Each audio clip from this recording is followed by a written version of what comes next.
वे कहते लाला, जब यशोदा मैया लाला को पीतांबरी पहनाती, पीले वस्त्र पहनाती, और वह पीतांबरी को पहन करके नंद नंदन श्याम सुंदर जैसे ही नंद भवन से निकलते तो कहा होता, बोले सूरज अपने आप के आगे बादलन को लिया, तो बोले अब एक सूर्य पृथ्वी पे आगे, वो मेरी आवश्यकता ना है।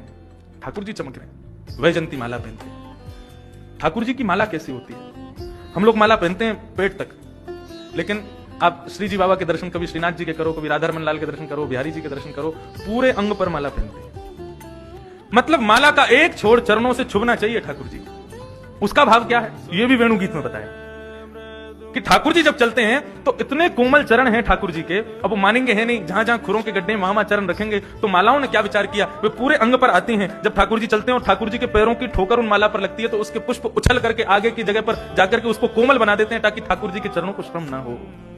ये वेणु कौन है पता है आपको? श्री रघुनाथ जी जब रावण का वध करके पुनः वापस लौट के अयोध्या आए,